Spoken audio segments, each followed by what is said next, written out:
The Jesus Trilogy, Book 2, Then There Were Two, Chapter 1. The Red River flowed down toward the sea. It angled and curled in an undulating course, flowing uphill for a short distance to circle a large rock, before it meandered back down to form a delta with the sea. Its tortuous trail reminded Barabbas of the bow used to drive his oxen, an ox bow, he mused. The course of the river was simulated by a tiny trail of salt water easing down his left cheek. When it reached his chin, a droplet formed, and every few seconds a drop would splash lightly into the meandering river as it coursed down to the nearby sea. Barabbas still couldn't believe it. The plan was so perfectly devised and executed. How could anything so right go so terribly wrong? It was the 6th of June, and the hot sun was now warm on his tear-stained face. Much of it was now salt-stained, but enough tears were still coming to keep a steady drip exiting his chin, then tinkling softly on the Red River. He looked eastward, the sea spreading out before him. It was a glass mirror, with the sun now dancing on its shimmering surface. It was the most beautiful thing he had ever seen, but his heart had never, ever been more empty. The early hours of that morning had been so exciting, so busy. Barabbas could not remember being so intensely focused since the night before the game of the century, in which he had quarterbacked the Nazareth High Knights with the Four Horsemen to a stunning 54-46 victory over Jerusalem East. From that high point a year ago, he had now arrived at a low point, rock bottom, if you will. As he looked out at the sea of glass, he realized there was nowhere to go but up. He didn't know how he would get up and go on, but deep down in his heart he would. He must.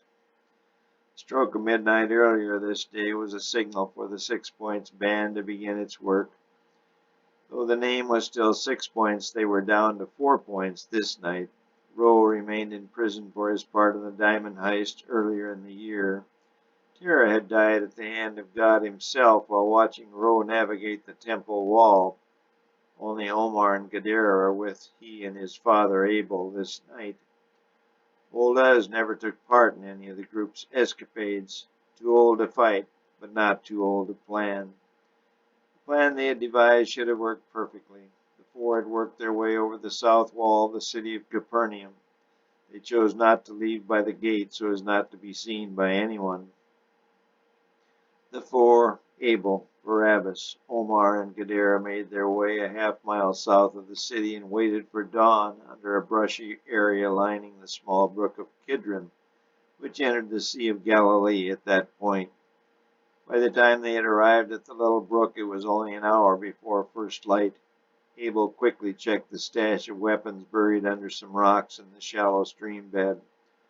All 4 long knives were there, along with a long bow and a half a dozen arrows. Gadara was a short, stocky man with a full beard. However, his looks belied his ability with a bow. He had won the gold medal at the Jerusalem Marksman Finals 3 years running. He had been offered a spot on the Judean Olympic team, but because of his 6 Points commitments, he had to pass. That had been 2 years ago, but he was still the best in the region. In fact, he had never lost to the eventual gold medalist of that year and vowed he never would. It was a vow he would keep. The ferry from the east would pass by the entrance of this little brook Kidron at first light every morning. Barabbas had been out here several different mornings the past month. It was like clockwork, right on the dot every morning. The ferry would journey the half-mile north to Capernaum, harbor, and dock. That procedure took another half hour. By then the sky was light, so the captain could see well enough to land the big boat. Passengers would still be sleepy after the all-night voyage. The boat carried 100 passengers. There was a crew of 5, and it had a large cargo hold carrying supplies from the east, mostly Damascus. Abel checked the long knives. One had a little rust forming at the junction of the blade and the handle, but it didn't matter. It could still cut like a razor. He slashed through the 2-inch trunk of nearby bush to prove it. Still cuts, he said a little too loudly. Quiet, Omar whispered loudly. Sorry, boys, Abel said softly. Roman patrols could be lurking anywhere, Omar cautioned. All four of them knew this fact all too well. Though there really weren't that many Roman soldiers in the region, they always seemed to pop up unexpectedly. You sure this boat always comes here at first light? Gadara asked, looking skeptically at Barabbas. Stake my life on it, the 19-year-old said confidently. I don't care about your life, but I do care about mine. Hush up, I think I hear something, Omar said, raising his open hand. The four stood dead still. Suddenly out of the brush a dark form burst and ran through the water straight toward them. The form hit Gadara full force and knocked him flat on the ground. It was a huge buck, and one of its points caught Gadara on the right shoulder, cutting a deep 6-inch gash.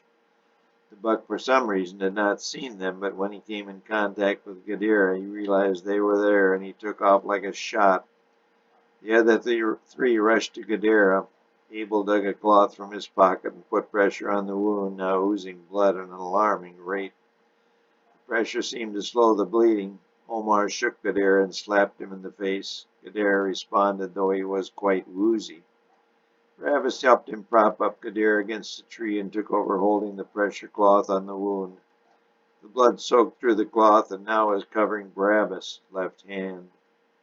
Now what? Omar said to Abel. We'll just have to make some adjustments. Barabbas, how long until the ferry comes by? About 15 minutes, I would guess. Yes? 15 minutes, 16 at the most. He really didn't know. Could be a half hour. He knew his father was in no mood for guessing games now. Gadara can't help us. He can't shoot and he sure can't swim, Omar said, disgust in his voice. Shh, Abel said. The three of us will just have to do it alone. It shouldn't be any problem. 3 on 5, Abel said. Yeah, but someone has to stay back initially and put an arrow on the captain. That leaves 2 on 5. Not good, Abel. Not good. Well, we could skip the arrow and just move in and take her. We've still got the element of surprise, Abel said, knowing it would be tough to do. How close does that ferry get to the shore? Abel asked Barabbas, whose hand in the cloth covering Gadara's wound was now also soaked with blood. That can vary. I think it depends on the wind. I'd say the average is about 50 yards, but if there is an east wind, they keep her farther out. What's the farthest out you've seen the ferry? Omar asked. One night a couple weeks ago there was a strong easterly and she was on 100 yards or a little further offshore. Son, why do they swing in along the shore here anyway? Why not just head into the harbor straight on? One old-timer down by the docks told me there's a huge sandbar fronting the harbor. The sand shifts constantly, but there is a northerly current from up along the shore to Deer Point at the harbor entrance, keeping a fairly deep channel open, the last half-mile northward of the harbor. Sure is an appropriate name, Gadara's voice muttered. What's that, Gadara? Barabbas asked the now groggy man. Deer Point, he muttered again. Oh, yeah, Barabbas said weakly, not thrilled with the sight of all the blood. He put a little more pressure on Gadara's right shoulder, but the weakened man remained conscious. Can you or Barabbas shoot a bow? Abel asked Omar. We can shoot, but not that far. We wouldn't be accurate from that distance, 20 yards maybe, but not 50, much less 100. I